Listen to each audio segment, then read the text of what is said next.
re-entered Earth's atmosphere using Earth's atmosphere and 2 sets of parachutes. The craft slowed its orbital speed to roughly 17,000 miles per hour to a soft 17 miles per hour at splashdown.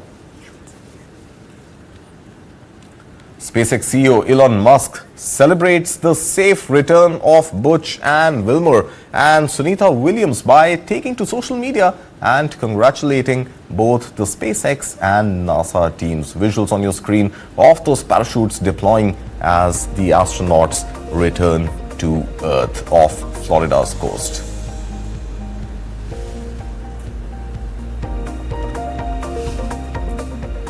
Meanwhile, Russian President Vladimir Putin has agreed to US President Donald Trump's proposal for a month-long pause in strikes against Ukraine's energy infrastructure during a highly anticipated phone call. The limited ceasefire was quickly met with openness from Kyiv, which said it would be willing to consider the proposal. However, the Kremlin warned that such a truce could allow Ukraine to regroup, mobilize more soldiers, and rearm itself. More details in this report. A highly anticipated phone call between U.S. President Donald Trump and Russian President Vladimir Putin ended with a limited agreement for Russia to halt strikes against energy infrastructure in Ukraine, which Kyiv quickly said it would be willing to consider. The Kremlin said Putin ordered the Russian military to halt the strikes against energy facilities in Ukraine. But Putin stopped short of accepting a broader U.S.-backed 30-day ceasefire that Ukraine has said it is ready to accept. In a statement after Tuesday's call, the White House said, quote, "The leaders agreed that the movement to peace will begin with an energy and infrastructure ceasefire, as well as technical negotiations on implementation of a maritime ceasefire in the Black Sea, full ceasefire, and permanent peace." The Kremlin said Putin had raised concerns about a truce being used by Ukraine to mobilize more soldiers and rearm itself. Putin also said that any resolution of the conflict would require an end to all military and intelligence assistance to Ukraine. Later, Trump said on Truth Social that the call was productive, with an understanding that the leaders will be, quote, "working quickly to have a complete ceasefire and ultimately an end to the war." Trump's overtures to Putin since returning to the White House have left traditional U.S. allies wary. Ukraine and its Western allies have long described Russia's invasion as an imperialist land grab, and Ukrainian President Volodymyr Zelensky has accused Putin of deliberately prolonging the war. After Tuesday's call, the Kremlin said that Russia and Ukraine would conduct another prisoner exchange on Wednesday, trading 105 people from each side. Economic slowdown hit Germany is making a historic break away from decades of fiscal restraint. The country's parliament approved a massive spending surge aimed at boosting economic growth and strengthening its military. The move comes as Germany, along with other European nations, including UK as well as France, face mounting pressure amid growing concerns over Russia's aggression and shifts in the US policy. Take a look. Germany's parliament approved plans on Tuesday for a massive spending surge.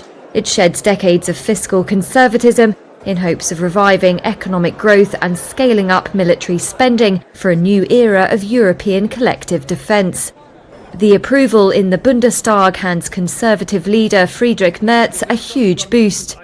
The Chancellor in waiting would benefit from a windfall of hundreds of billions of euros to ramp up investment after 2 years of contraction. Germany and other European nations have been under pressure to shore up their defences in the face of hostile Russia and shifts in US policy. Merz's Conservatives and Social Democrats, who are in talks to form a centrist coalition, want to create a $546 billion fund for infrastructure. They also want to ease constitutionally enshrined borrowing rules to allow higher spending on security. The legislation still has to go to the Bundesrat upper house, which represents the governments of Germany's 16 federal states. The main hurdle to passage there appeared to fall on Monday, when the Bavarian Free Voters agreed to back the plans. All right, moving back to the tech stocks in the US. Alphabet, the parent company of Google, just announced its largest acquisition till date, a whopping $32 billion deal to buy Israel's Wiz, a leading cybersecurity firm. The all-cash deal is expected to boost Google's cloud business and provide a significant edge in the competitive cloud computing market against competitors Amazon and Microsoft. The acquisition is clear indication of Alphabet's strategic plans to expand its empire in the cybersecurity space. Wiz's AI-powered cybersecurity solutions will enable Google to offer more comprehensive security services to its clients, helping them remove critical risks and protect their digital infrastructures. Alphabet will buy Israel's Wiz for $32 billion. The Google parent confirmed the move for the cybersecurity firm on Tuesday. It would become Alphabet's largest acquisition to date, and the price is much higher than the roughly $23 billion it offered last year. Wiz called the move off in July over worries it wouldn't clear antitrust hurdles. The all-cash deal could boost Google's cloud business. They can employ Wiz's AI-powered cybersecurity solutions, which companies use to remove critical risks. Wall Street is optimistic the Trump administration will drop some antitrust policies which could allow the deal to go through. Wiz offers cloud-based cybersecurity solutions and was valued at $12 billion in a funding round last May. Interest in the cybersecurity industry has surged since the global CrowdStrike outage last year. The disruption made enterprises more concerned about protecting their digital infrastructures. Google said it expected the deal to close next year when Wiz would join Google's cloud unit.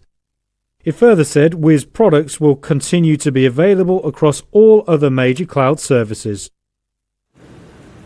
And staying with stories from the US, Village Roadshow Entertainment Group, remember the studio behind the blockbuster franchises like The Matrix, Joker and Ocean's 11, has filed for bankruptcy protection in the US. Court filings in Delaware reveal the company is struggling with debts between $500 million to $1 billion. Village Roadshow blames its financial troubles on a costly legal battle with Warner Brothers and failed investments in independent film and TV production.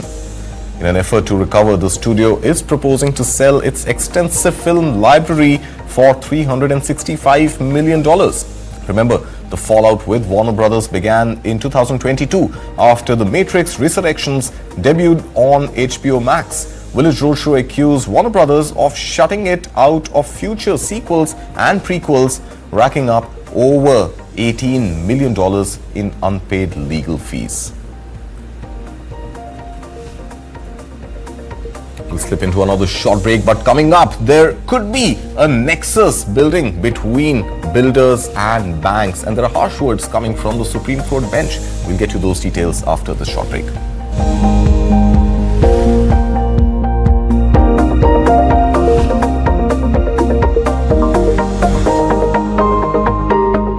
Hey Dhoni, what next, man? Next आगे जाना है पर सीधा नहीं, मजा ही क्या अगर plan से मुड़ा नहीं।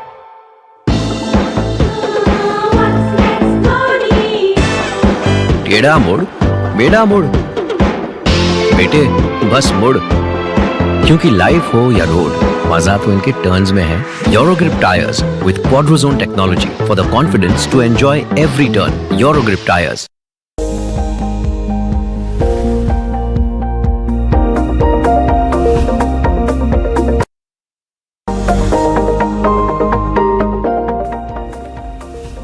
You're watching Morning Brief at 9. Well, if you're a home buyer stuck in the queue waiting to get possession of your delayed flat and continue to pay EMIs through your nose as well, good news may be around the corner finally. The Supreme Court's harsh words on an appropriate authority investigating a potential builder-bank nexus is just what may solve this big mess that finds thousands of home buyers engulfed in. The Supreme Court yesterday ordered the CBI to submit a roadmap on how it plans to unravel what it calls the builder bank's nexus, which has duped thousands of home buyers in the National Capital Region. A bench of Justices Suryakant and N. Koteswar Singh said thousands of home buyers were affected by the subvention scheme, where banks pay 60 to 70% of the home loan amount to to the builders without projects being completed within the stipulated time. Under the subvention scheme, banks disperse the sanctioned amount directly to the accounts of the builders, who are then required to pay EMIs on the sanctioned loan amount until flats are handed over to home buyers. After builders started defaulting on EMIs to banks as per the tripartite agreement, the banks sought EMIs from home buyers. This is what the Supreme Court said. It said, "We hope that there is no mafia involved." That's what the Supreme Court bench said. The court has directed CBI counsel Additional Solicitor General Aishwarya Bhati to submit a proposal outlining the investigation and resources, manpower, including financial experts if required. The bench also appointed Advocate Rajiv Jain as amicus curiae in the matter, saying he was a former Intelligence Bureau officer and possessed the knowledge in dealing with such kinds of economic offences. But that's not all that the Supreme Court said. And I quote, it said, "We don't want any reluctance on part of the CBI. We want to go to the depth of it, to the ultimate extent. They will have a free hand," unquote. The top court was hearing a batch of petitions filed by several home buyers who booked flats under the subvention plans in various housing projects in NCR region, especially in Noida, Greater Noida and Gurugram, alleging that they were being forced by banks to pay EMIs despite no possession of flats. Now, Bhati offered to start with Greater Noida area of Uttar Pradesh in the NCR region, where most housing projects have mushroomed, given the enormous size of the investigation. The bench agreed with Bhati and said CBI could start with Greater Noida as the pilot project. There's more that the Supreme Court said, and I quote, it said, "Something effective has to be done in a time-bound manner as a large section of people are affected." Senior advocate Abhishek Singhvi, appearing for a financial institution, said it had completed and complied with the directions of the top court relating to the details of home loan extended, among others. This is what Abhishek Singhvi said. He said, "I understand there are good apples as well as bad apples. My problem is that I was in the same basket," unquote. The bench, however, said it won't give a certificate to the bank that it was not involved, but if nothing wrong has been done, then it does not need to fear. There's more to what the Supreme Court said, and I quote, it said, "We are only concerned with the kind of hobnobbing they have been doing with the builders and developers. We want to get to the depth of this nexus. Thousands of people are crying due to this. Your fault is that despite knowing there is little progress made in the project, you had disbursed 60 to 70% of the loan amount," unquote. Now, Justices Suryakant referred to the number of cases relating to the real estate sector pending in the Supreme Court. Singhvi, however, said before the court asks the CBI to investigate the issue, the court should hear the Reserve Bank of India. But the bench said the Reserve Bank of India did not have the required expertise in dealing with these issues, and therefore it had roped in Premier Investigating Agency. The bench told Bhati to submit a proposal in 2 weeks and asked the amicus to submit a brief note about the matter. Remember, on March 4th, the top court sought the presence of counsel for the CPI to apprise it about the investigation which needs to be conducted. It said the CBI standing counsel had to be present for the purpose of constituting a special investigation team. There's more to what the Supreme Court said, and I quote, "He may also have instructions as to why the CBI should not be asked to register a case and then proceed to investigate the nexus between banks and the builders. Alternatively, the constitution of an SIT on its own will also be considered by this court," unquote. On November 5th last year, the top court sought details from home buyers, builders cum developers and banks and financial institutions about the payment of installments of loans, total disbursal of loans, status of and other details. The bench said despite its repeated instructions of roughly 40 builders cum developers and roughly 30 banks or financial institutions, only 9 institutions and 5 builder cum developers filed their compliance affidavits. The Supreme Court said, and I quote, "This blanket disregard and ignorance of the court's directions, coupled with their reluctance in appropriately assisting the court, hints towards a possible collusion between the builders cum developers and banks, financial institutions," unquote.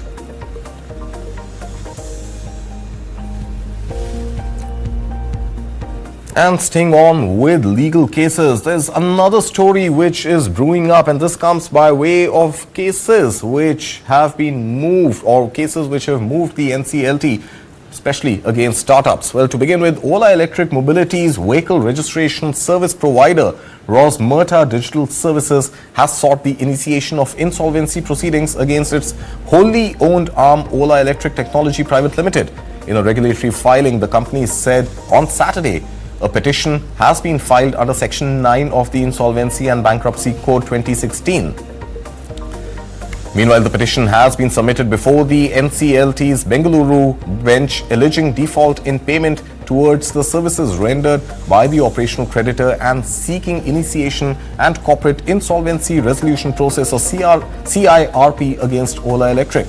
The company has sought appropriate legal advice and strongly disputes the claims made. Ola Electric Mobility said, adding it would take all necessary and appropriate steps to protect its interests and object to the allegations in the aforesaid matter. But Ola Electric is not alone. Food delivery aggregator Zomato may also face an insolvency plea as one of its operational creditors, Nona Lifestyle, has moved NCLT seeking restoration of its previous petition. Nona Lifestyle, an operational creditor, moved NCLT requesting to restore an insolvency plea filed by its earlier against Zomato under Section 9 of the IBC back in 2024. Last year, NCLT had dismissed it due to non-prosecution, and now Nona Lifestyle has requested to restore its old petition. It has filed an application under Rule 11 of NCLT Rules 2016, which provides the tribunal inherent power that can also be used for restoration purposes.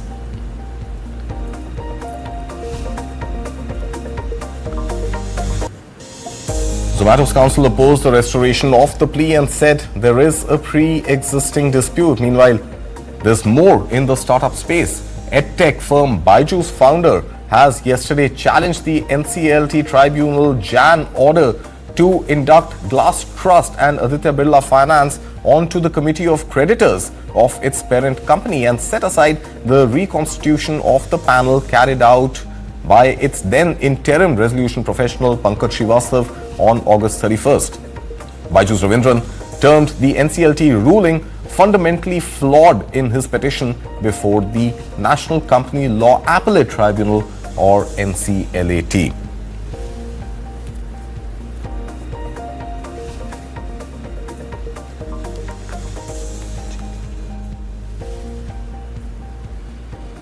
And LG Electronics, the South Korean electronics maker, its India arm, LG Electronics India, is set to go public as the company has received regulatory approval from SEBI to launch its initial public offering, making a major milestone for the consumer electronics giant. The IPO will be an offer for sale of over 10 crore equity shares by its parent company, LG Electronics. Remember, LG Electronics India, market leader in home appliances and consumer electronics, reported strong financials for financial year 24, with revenues surging to 21,300 crore rupees and profits rising over 12% from the previous year. The company has dominated key product categories like washing machines, refrigerators, and air conditioners over a decade.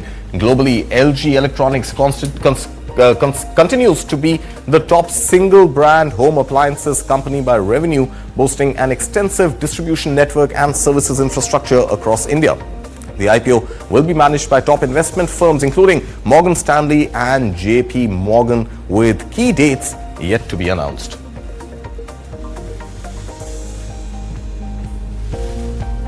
And that's all we have for you on this edition of Morning Brief at 9. News and updates continue right here at News 9. So don't go anywhere. And thank you very much for watching.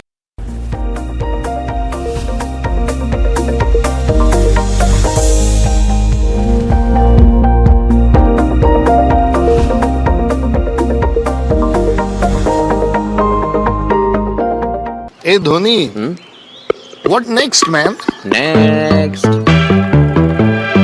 आगे जाना है पर सीधा नहीं, कभी दिल की सुन, पीछे मुड़, उम्र को ना थोड़ा नीचे मुड़, कंफ्यूज हुआ तो ऊपर वाले से पूछ ले, क्योंकि लाइफ हो या रोड, मजा तो इनके टर्न्स में है। Euro grip tyres with